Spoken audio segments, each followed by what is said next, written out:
Hey guys, it's Quinn, and after what many consider a drudgery in the form of Diamonds Are Forever, a film that you can see the review of in the cards above, we are off into the long and campy Roger Moore era. Now quickly before we start, after failing to establish a new Bond in George Lazenby 4 years prior to this film, Bond producers realized that they needed a new take on Bond, and not some rehash of Sean Connery, because that's impossible to do better than Connery can. So with that, we get the first film in the Roger Moore Canada Camp Fest that defines the era as a whole.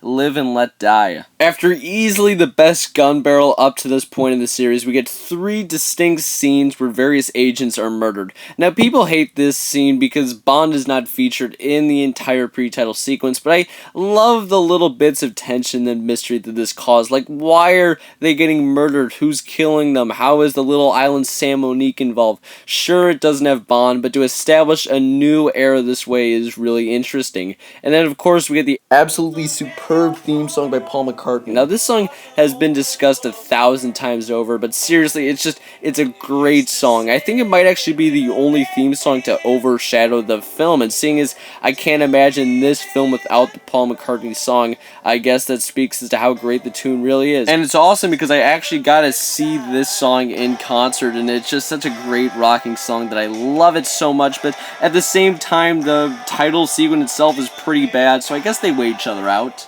Anyways, we are then introduced to the new James Bond, played here by Roger Moore, who's up to the old antics as he's more or less keeping the British end up when M comes to ruin the mood. The entire scene is M basically explaining what we just saw, so Bond is sent to New York to investigate the matter. It's interesting to note that Q is not in this film because Desmond Llewellyn had prior arrangements while the film was being shot.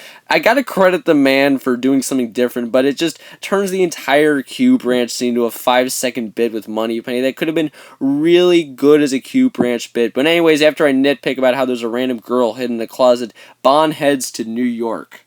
After being introduced to by far the best Felix Leiter in this series until the Craig era, Bond gets into trouble when his driver is killed. Of course, he survives because we're only 15 minutes into the film, but it's a fun little bit that was unnecessary, but I love it. We are then introduced to Dr. Kananga and Co. as Bond starts snooping at a voodoo shop of all places. This takes Bond to Harlem, where James Bond, and I quote, the honky cue ball white-faced brother, as they put it, tries to just slide in conspicuously. Anyways, suicide aside, after trying to flirt with Jane Seymour, cause who wouldn't, he comes into contact with Mr. Big, who looks exactly the same as Dr. Kananga, but with bad prosthetics.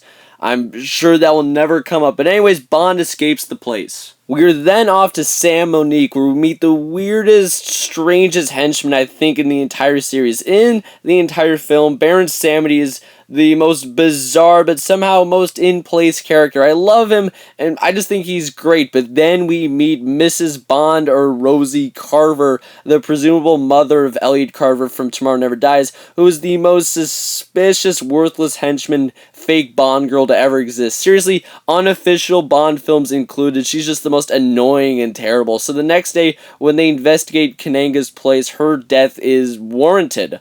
It's actually great because on the way to Kananga's Island, Bond uses the help of a little old legend named Quarrel Jr., the son of Quarrel from the original Bond film Dr. No. See, codename theorists, if they know each other, how could it be a codename? But anyways, fanboy aside, Kananga has a moment of salt because of Rosie's death when Bond sneaks into the building. After stacking the deck in his favor to seduce Solitaire, like honestly, the entire deck is rigged to get laid, Bond goes full a-hole and does the dirty deed twice because, well, why not? Is there time before we leave?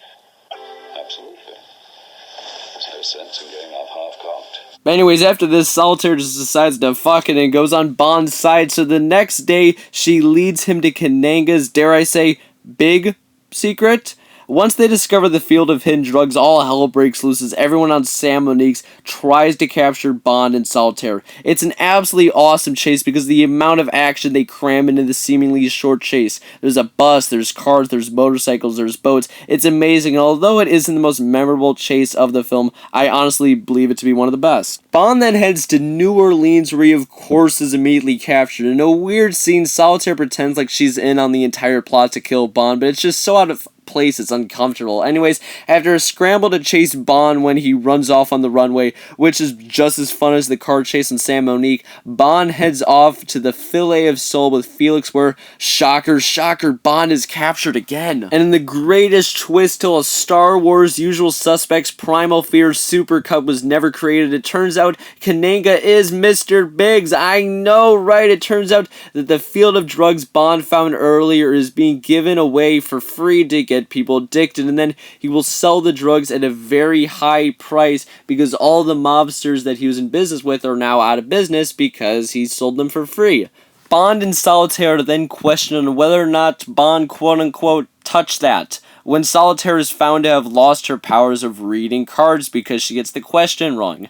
Bond is then knocked out when the best bits of the film occur. Bond is taken to a crocodile farm where he is put in the middle of a pit of them. It's a tremendous scene because at first he's collected, then he tries his gadgets, which for the first and last time in the series don't work, and then he escapes by jumping on top of the crocodiles itself. It's a brilliant scene because the lack of music really stresses the danger of the scene, kind of like how there was no noise in a lot of 2001: A Space Odyssey, and the stunt itself on the crocodiles is great. After Bond escapes, he sets the entire drug place on fire and runs off in a boat. Now, the boat chase is maybe the most amazing part of the film, and famous, and for good reason. It's an amazing showing of stunts, it's action galore, and the attention to detail by showing the smoke from the burning drug place in the far background is a really nice detail. But we meet the best white racist ever here.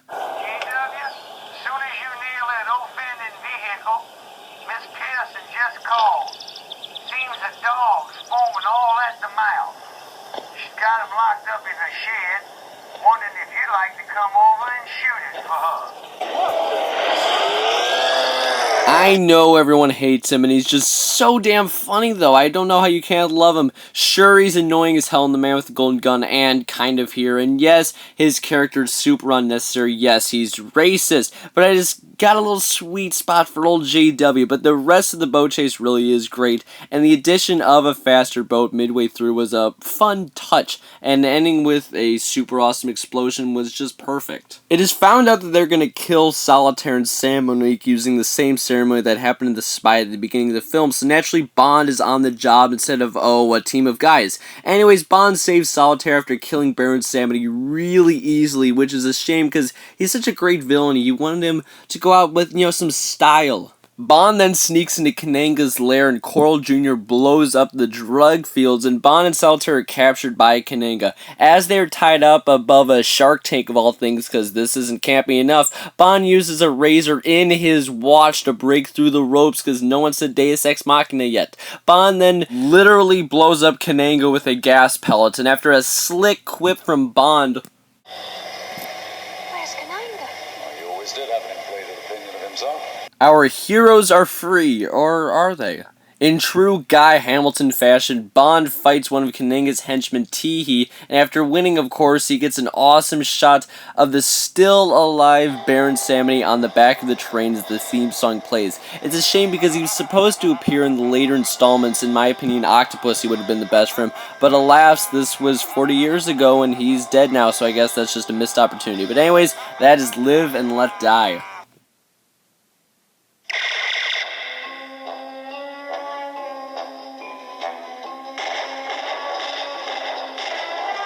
Live and Let Die is the first of many Roger Moore James Bond films, and my views have always been that this is one of the best. Sure, it's stupid, sure, it's campy as hell, and yes, the big reveal is so obvious that the first time I watched this film, I didn't realize that they were different characters, that being Mr. Big and Kananga, but overall, this isn't The Godfather, but it really does have its charms, and that starts with the cast. Roger Moore, sure, he's wooden as wood at times, but he's just so much fun to watch, and he's such a perfect counter to what we expected with Connery and briefly with Lazenby. Sure, he doesn't have the acting chops of Connery, but he's so perfect for the role and easily one of my favorite Bonds. Jane Seymour, although not the most special of characters, is suitable as a damsel in distress Bond girl and is easily superior to Goodnight in the next film. The villain cast is also fantastic. Yaphet Kotto, although he plays a pretty run-of-the-mill villain in Kananga, gives a lot of heart and grit to the character that I feel like another actor would have fell flat with. The henchman ensemble is fantastic and is honestly second to GoldenEye in sheer numbers and awesomeness that this group has. But of course, the best is Baron Samedi, easily the weirdest character in one of the most bizarre films. Leiter's fantastic as always, and J.W. Pepper, although a bizarre choice to have in a Bond film, I think is at least funny. But overall, this film was really just a fun time. It's everything that Diamonds Are Forever is, but just feels so much more natural because Moore isn't the greatest of actors. Kind of like how I discussed with Lazenby and Under Majesty's Secret Service. Having him play this silly, fun Bond is better because he feels more natural in the goofy character, unlike Hard Nose, which completely fell flat in the Man with the Golden Gun. As we have seen, whenever anyone tries to be Connery, it fails, so by having Moore as a goofy and charming guy, it just works better. Overall, this film isn't brilliant by any means, but it's definitely a very positive step in the right direction. This is definitely one of my favorite Bond films in the series, and in the decade